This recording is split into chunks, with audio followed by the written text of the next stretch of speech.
A circuncisão do coração. A circuncisão é a do coração, no espírito e não na letra. Romanos capítulo 2, versículo 29. É a observação melancólica de um homem excelente, que aquele que agora prega os deveres mais essenciais do cristianismo corre o risco de ser considerado por grande parte de seus ouvintes um divulgador de novas doutrinas.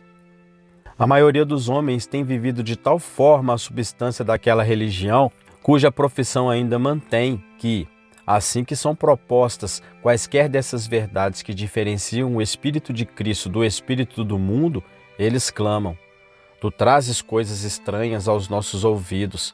Gostaríamos de saber o que essas coisas significam. Embora ele esteja apenas pregando a eles Jesus e a ressurreição com a consequência necessária disso. Se Cristo ressuscitou, deveis então morrer para o mundo e viver completamente para Deus. Uma afirmação dura para o homem natural, que está vivo para o mundo e morto para Deus, e uma questão que ele não será facilmente persuadido a receber como a verdade de Deus, a menos que seja tão qualificada na interpretação a ponto de não ter mais uso nem significado. Ele não recebe a palavra do Espírito de Deus, tomada em seu significado claro e óbvio. Elas lhe são loucuras, nem de fato pode entendê-las, porque elas se discernem espiritualmente. Elas são perceptíveis apenas por aquele sentido espiritual, que nele ainda não foi despertado, por falta do qual ele deve rejeitar, como vãs fantasias humanas, o que são tanto a sabedoria quanto o poder de Deus.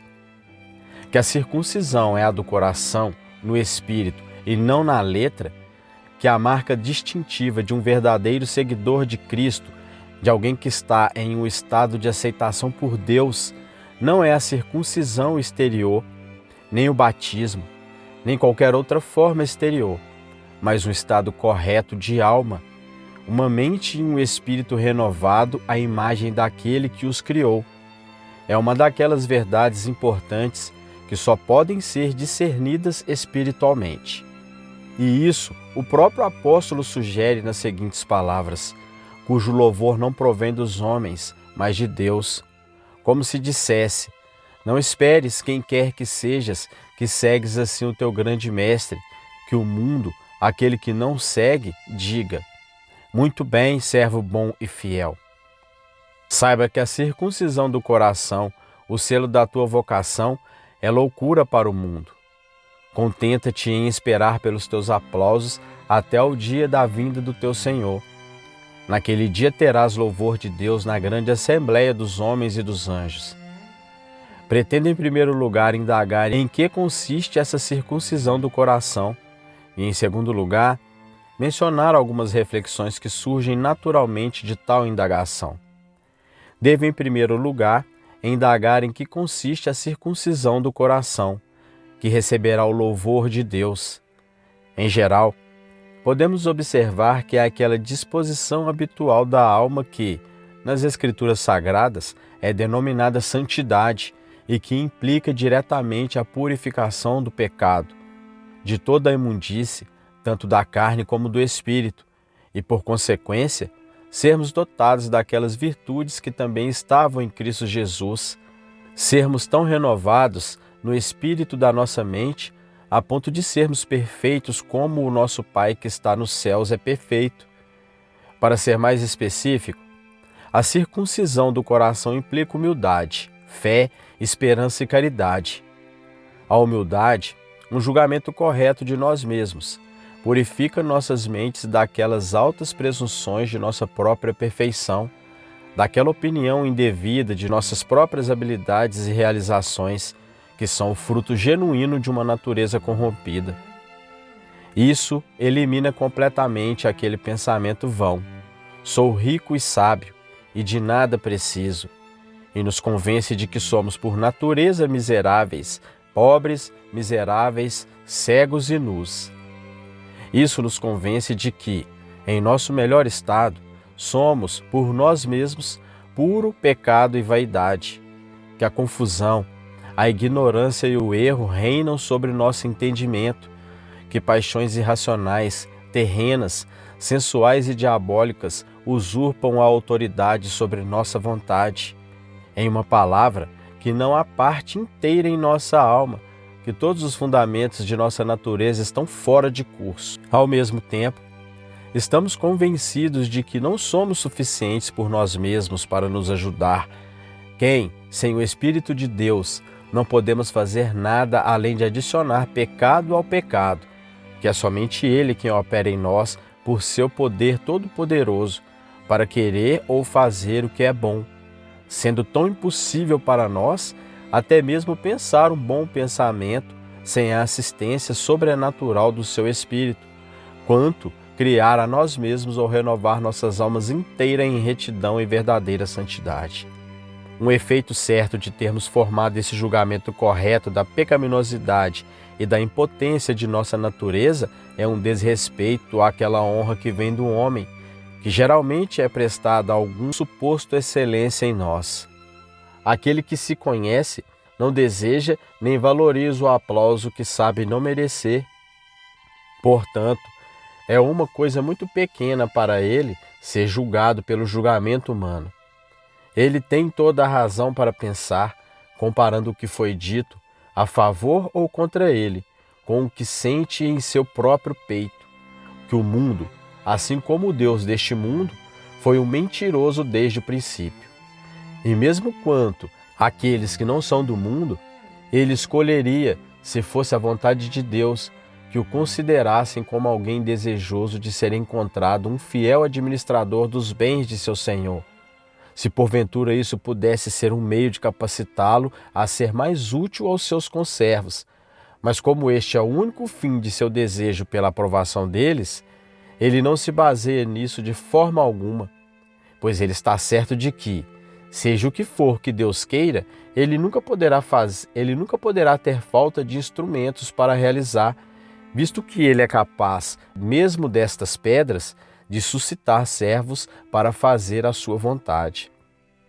Isto é aquela humildade de espírito que aprenderam de Cristo, que seguem o seu exemplo e trilham os seus passos, e este conhecimento da sua doença, por meio do qual são cada vez mais purificados de uma parte dela.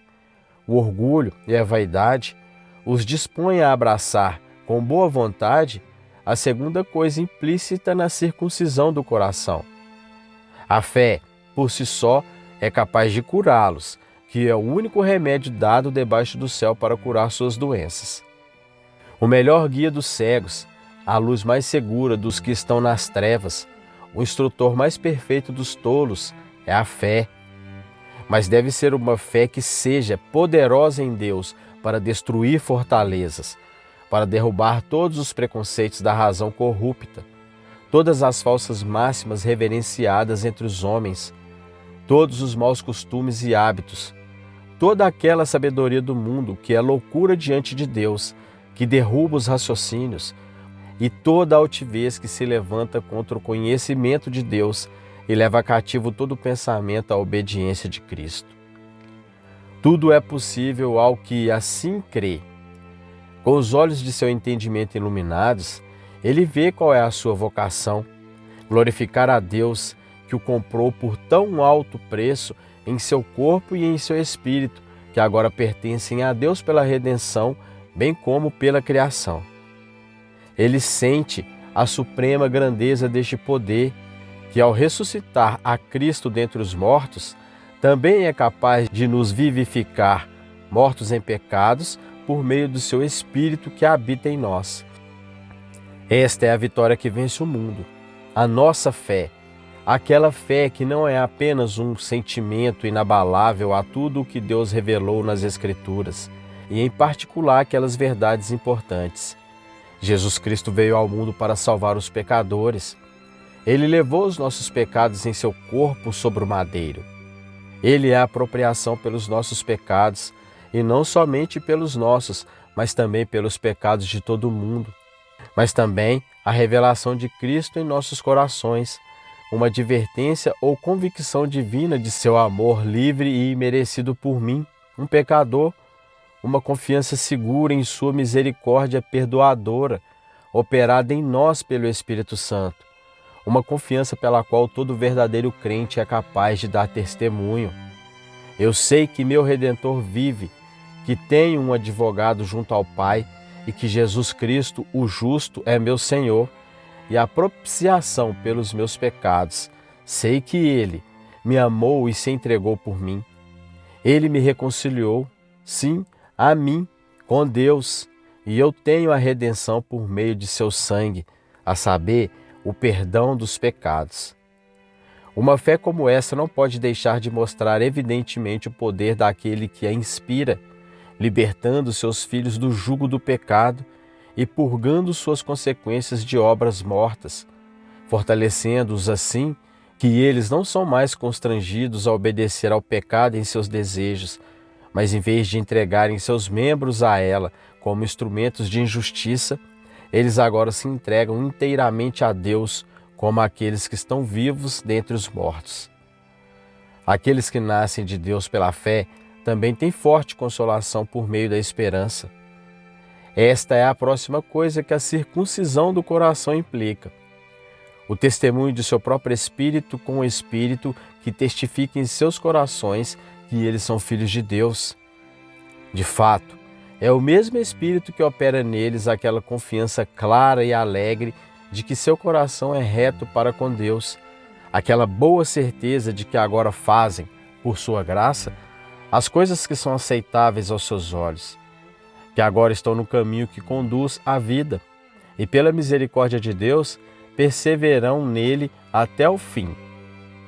É Ele quem lhes dá uma expectativa viva de receber todas as coisas boas das mãos de Deus, uma perspectiva alegre daquela coroa de glória que está reservada no céu para eles.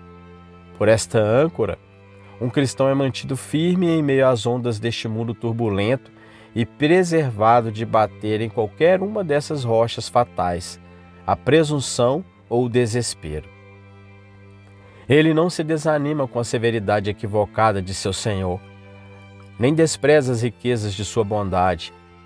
Ele não aprende as dificuldades da corrida que lhe é proposta como maiores do que suas forças têm para vencer, nem espera que haja tão pouco a ponto de ceder na conquista, até que tenha empregado todas as suas forças. A experiência que ele já possui na guerra cristã, assim como lhe assegura que seu trabalho não é em vão.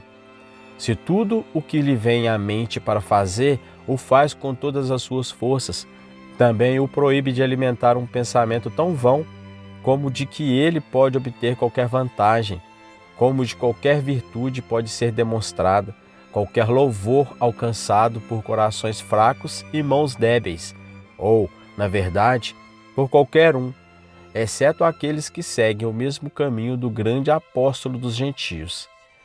Eu, diz ele, assim corro, não como incerto, assim luto, não como quem bate no ar, mas subjugo o meu corpo e o reduzo à escravidão, para que, tendo pregado aos outros, eu mesmo não venha a ser desqualificado.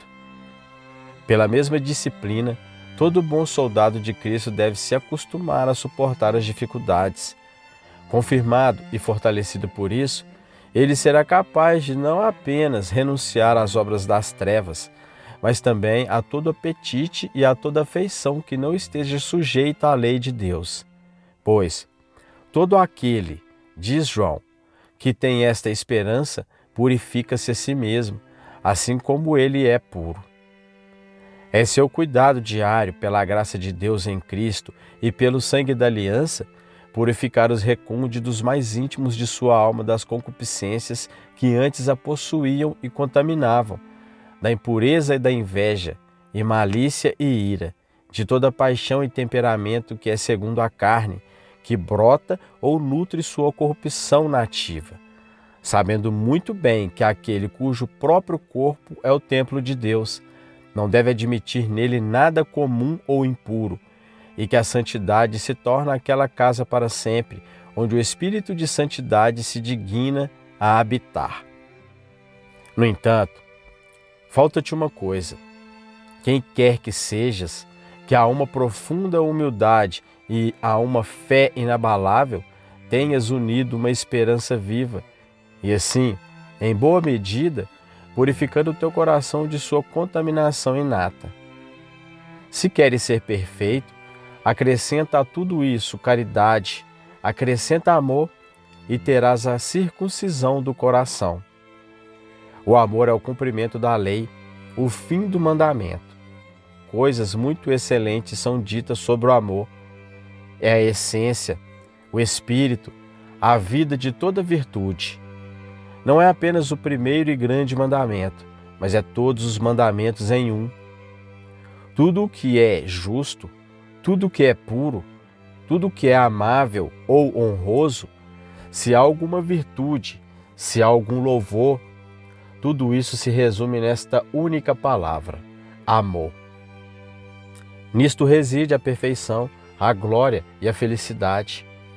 A lei real do céu e da terra é esta: amarás o Senhor teu Deus de todo o teu coração, de toda a tua alma, de todo o teu entendimento e de todas as tuas forças.